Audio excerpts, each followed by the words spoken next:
기도하겠습니다. 하나님 아버지, 오늘을 어떻게 살아야 할지 오늘 주신 말씀으로 깨닫도록 성령 하나님 도와주시옵소서. 예수님 이름으로 기도합니다. 오늘 묵상할 말씀은 사도행전 28장 28절 말씀입니다. 유대인들은 로마 변두리에 살고 있는 바울을 찾아왔지요. 그리고 바울은 이른 새벽부터 하루 종일 그들에게 복음을 전했습니다. 그런데 바울로부터 복음을 들은 유대인들은 복음을 받아들인 사람도 있었지만 많은 유대인들이 받아들이지 않았습니다. 그래서 바울은 28절에서 그런즉 하나님의 이 구원이 이방인에게로 보내졌다라고 말했습니다. 사실 바울은 그동안 3차에 걸친 선교 여행에서 어느 도시를 방문하든지 먼저 유대인 회당을 찾았습니다. 그것은 유대인만 하나님의 구원을 받을 자격이 있어서가 아니라 회당을 복음의 전도의 거점으로 삼기 위해서였습니다. 그래서 어느 도시든지 회당을 먼저 찾은 바울에게 유대인은 복음 전도의 우선 대상일 뿐 유일한 대상은 아니었습니다. 그리고 유대인의 지속적인 복음의 배척은 복음이 이방인에게로 향하도록 하는 촉매제가 되었지요. 그 결과로 지구 반대편에 살고 있는 우리에게까지 복음이 전해지게 된 것입니다. 이는 생각할수록 하나님의 신비한 섭리가 아닐 수 없습니다.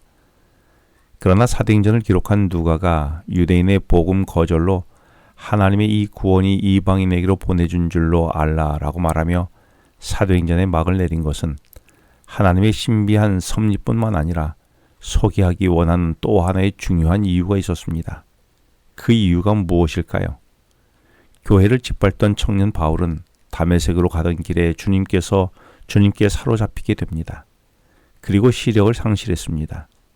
그리고 주님은 바울이 시력을 회복하도록 아나니아에게 바울을 찾아가도록 했었습니다.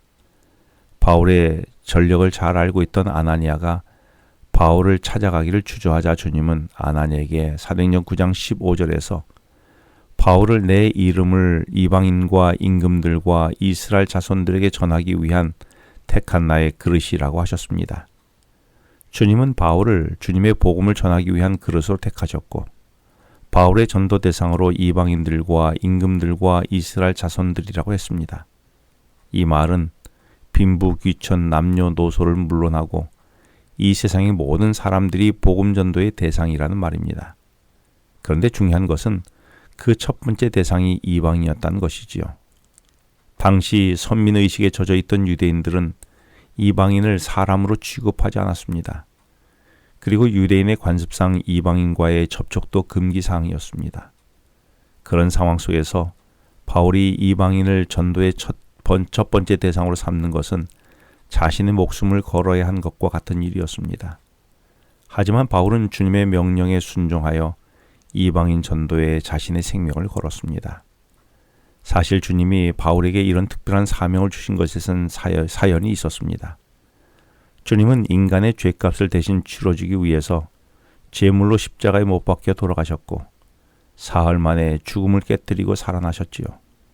그리고 제자들과 40일을 함께 지내신 뒤에 하늘로 승천하시면서 제자들에게 사도행전 1장 8절에서 성령이 임하시면 권능을 받아 예루살렘과 온 유대와 사마리아와 땅끝까지 이르러 내 증인이 되라며 주님의 구원의 복음을 전하는 일에 목숨을 거는 순교자와 같은 증인으로 살라고 하셨습니다. 그런데 그 대상이 유대인뿐만 아니라 인간 취급받지도 못하는 사마리아인과 이방인까지 포함하도록 명령하셨던 것입니다. 왜냐하면 그들도 모두 하나님의 자녀들이기 때문입니다. 하지만 주님의 제자들인 사도들은 이 최후의 명령을 제대로 실행하지 못했습니다. 제자들은 사도행전 6장을 통하여 우리가 알고 있는 것처럼 예루살렘과 유대인의 벽을 넘지 못했지요. 오히려 교인들에 의해서 선출된 집사들이 사마리아인과 이방인에게 먼저 복음을 전했습니다. 초기 제자들에게는 복음 증언을 단지 유대인들에게만 국한되어 생각했었습니다. 그때 주님은 당신의 새로운 증인으로 바울을 택하셨지요. 그리고 바울에게 복음 증거의 첫 번째 대상으로 이방인을 말씀해 주신 것입니다. 그래서 바울은 주님의 부르심을 받은 이후에 주님의 명령에 따라서 유대인들의 온갖 모함과 박해와 살해의 위협, 그리고 투옥과 매맞음의 고통 속에서도 이방인을 위한 주님의 증인과 종으로 살기 위하여 자신의 생명을 걸었던 것입니다.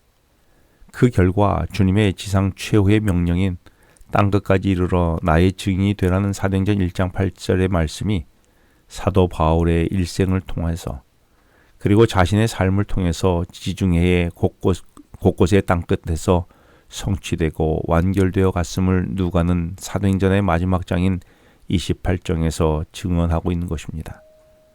그리고 바울은 이 일을 위하여 일평생 살아왔음을 강조하며 사도행전에 막을 내리고 있는 것입니다. 그러나 여기서 생각해야 할 것은 바울이 다메섹으로 가던 길 위에서 주님으로부터 이방인과 임금들과 이스라엘 자손들에게 전하기 위해 택한 나의 그릇이라는 주님의 부르심은 바울만의 부르심은 아니라는 것입니다.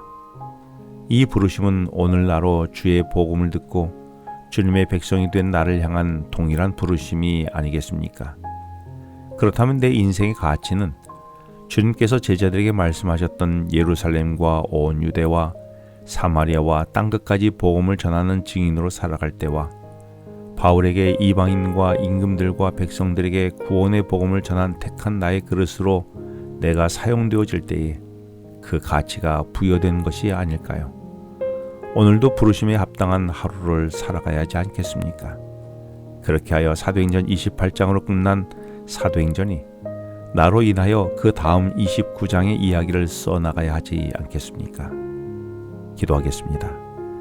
하나님 아버지, 저로 주님의 택한 합당한 그릇으로 오늘을 살게 하여 주시옵소서. 예수님 이름으로 기도합니다.